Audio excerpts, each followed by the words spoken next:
Boys, I can't believe I'm saying this, but Bam Adebayo last night broke Kobe's record of 81 points in a single game. If you guys do enjoy the video, leave a like, subscribe. I'll catch you next time. Peace. Boys, how did Bam Adebayo break Kobe's record last night of 81 points? Bam Adebayo scored 83 points against the league's worst team, the Wizards. And as you can see, there's been a lot of controversy. Obviously, if you're around the sports world, you know that a lot of people are like kind of beating up Bam Adebayo because of his record and how he beat it. And it's caused a lot of controversy and all these other things, talking about how, the biggest thing is like, okay, you see right here, he had 43 free throw attempts. Kobe did not have nearly as many. I mean, that's a ridiculous stat to have. 43 attempts is insane. Almost half of his points came from free throws. And unfortunately, that's kind of where the league is at right now. Free throws are the biggest way to score points. It's the easiest way to score points.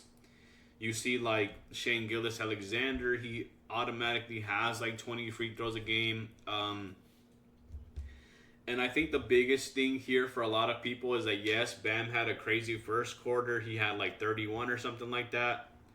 But the thing that sucked and it kind of diminished his record was that the last couple seconds of the game, the Wizards were just purposely fouling him and like making sure he got the ball. And the Heat right here purposely missing free throws. The you see the box out here. Obviously, he fouls Adebayo. Adebayo like kind of like sells it a little bit, but he definitely was like getting stat padded a little bit. Even the Wizards wanted him to break the record. What was I gonna say? It was kind of like, for me, I don't really watch basketball anymore. I think basketball has definitely lost like 15 steps. I think that the game has just turned into something that nobody actually enjoys watching. There's no defense being played. Nobody really cares anymore. There's not like a need to win. The regular season is pretty much a joke. You saw this with Russell Westbrook stat padding. And it's hard for me to put that in quotes because it sure looks that way. He's obviously averaging triple doubles, and you're like, how does one average triple doubles in the National Basketball Association? The biggest league in the world. And you can kind of watch the games and watch the tape and be like, oh yeah, he's fighting his teammates for rebounds. He's telling them, don't touch the ball, let me get it. He's giving like handoff assist. I mean, he's trying for his assist. He's obviously, Russell Westbrook's going to get easy points, but I think that's where a lot of people are like angry at this stat because Kobe's was a lot more natural. Bam's team was up by like 30 and he was still scoring points. Kobe's team was down like 20 something at the half and he had to do all that to win the game.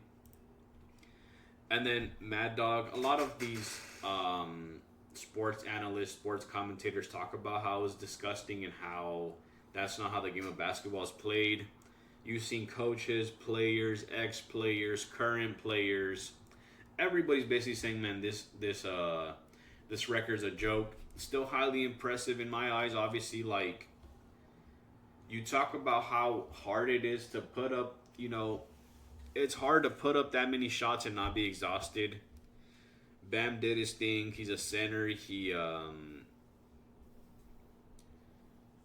It's easy because for me, Wilt got 100 and there is no tape. So, and he's like a huge dude, right? A center. He's probably just like layup, give me the ball, layup. And he could have easily got 100 points. So there is an impressive factor to it. Obviously, Bam had a terrible shooting performance. 20 for 43, less than 50% from the field. 36 free throws. He was like 7 for 22 from the three-point line.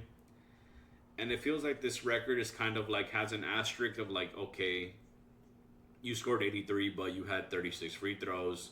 You were chucking up threes. The Wizards were fouling you to make sure you got the record. And that's the biggest thing for me is that once the Wizards were fouling him on purpose, making sure he got the record, that's when it kind of felt like unnatural, unorganic, and it was just like, why are we doing this? Like, why do you guys want him to beat the record so bad? Like, why does it matter to you? Like I said, there's no competitive factor in the NBA. If you're a team and you're allowing a man to go break a record on you. Like, why are you doing that? You have no sense of pride, no sense of competitive nature, no competitive spark in your eyes. Like, how does that happen? Like, bro, what are we doing? Like, right? I think if I'm on a team and the guy's about to break a record, I want to stop him. I want to be like, yo, you didn't break the record because I made you stop. I didn't let you break the record. There's been a lot of times where people were on pace to beat the record and they just stopped because it was unorganic. They were like, okay, I have 73 points. I think Luka had 73, and his team, were losing, so he had to score those points. They came to a point where he didn't have to do that anymore, so he kind of just like whatever, right? But Bam was so close that they were force feeding him, giving him free throws. I thought that was disgusting. Just not in terms of the record, but in terms of the competitive nature of basketball, the NBA.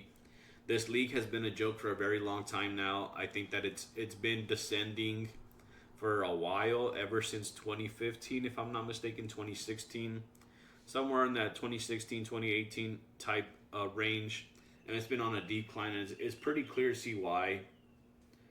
There's no high market player. The biggest guy has been LeBron for so long, and obviously LeBron's out there stat padding as well. But those are kind of my thoughts on Bam's 83-point game. It's super sad to see a record broken, but it's inevitable. That's why I'm kind of not too sad about it. I'm sad of the way it happened. I think the inorganic nature of it, the force feeding, the free throws, the biggest thing for me. It just felt unorganic, but hey, he did that. You can put an asterisk and say all these other things, but years down the line, nobody's gonna remember because nobody actually cares. It's just like me, a Kobe fan. It sucks to see because you don't want to see his record broken that way. It was bound to happen. I think that like if Steph Curry wanted to go score 90 tomorrow, he could. He just doesn't because he doesn't have to. But it has its impressive aspect of it. Still kind of corny, still kind of lame, but it is what it is. If you guys, let me know what you guys thought about Bam's breaking 81 Kobe's record. If you guys did enjoy the video, leave a like, subscribe. I'll catch you next time. Peace.